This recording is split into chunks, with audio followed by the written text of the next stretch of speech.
Okay, for the area of parallelogram, kids, the area of parallelogram is the product of base and height. So, A is equals to base times height.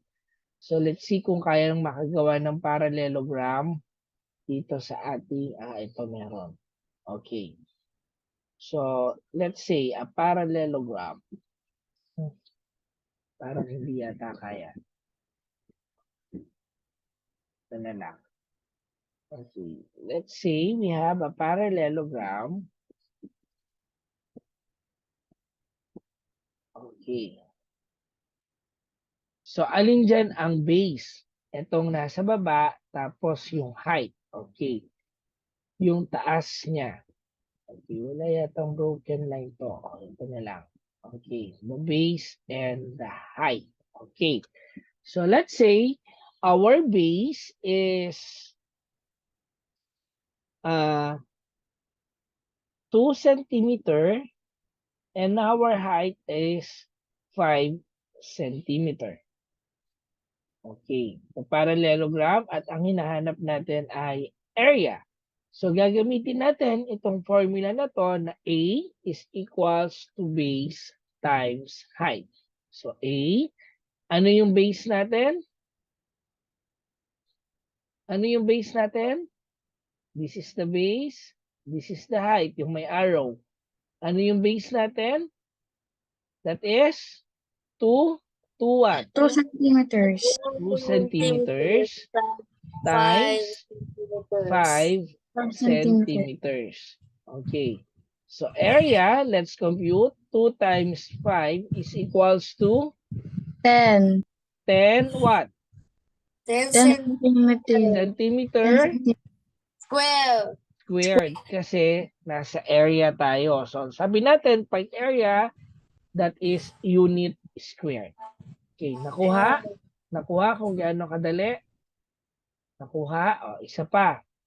Okay, clear ko ulit to. Okay. Let's say we have, 20 centimeters square. okay, No. let's say, 100 centimeters square. okay, makinig na muna. Okay, we have a parallelogram. Ayan. So, drawing mo na si picture. Okay, with the height. Ayan. Height pa rin yan. Okay, we have a parallelogram that measure 3 meters and 6 meters. Okay. So again, using this formula ng parallelogram, A is equals to base times height. Yung base, yung nasa baba, yung height, itong arrow. So A, transpose natin, gamitin natin, is equals to 3 meters times what? What is the height? Meters.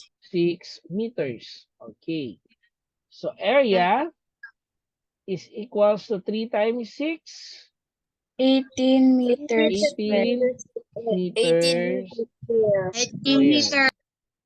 Okay, very good. Nakukuha. One last example. Okay. How about we have a parallelogram? Okay. This kind of parallelogram. Oh, parallelogram pa rin to. Okay. This is the base. Yung, okay. Wait lang po. Ayan. This is the height. And this is the base. Okay. Ang base natin ay measured ng 3 yards. Okay. And we have 12 yards ating height. Okay. So A is equals to what? Ano ang base natin? Ano po ang base natin? 36. 36. Base muna, base. Kinumpute ko na kagad eh. 3 yards. Okay. Okay. 3 yards times what? Ano ang height natin? 12 yards. 12 yards. Minultiply nyo kagad eh. Okay. 12 yards. Okay. Very good. So 3 times 12, that is 36 yards squared. 36 yards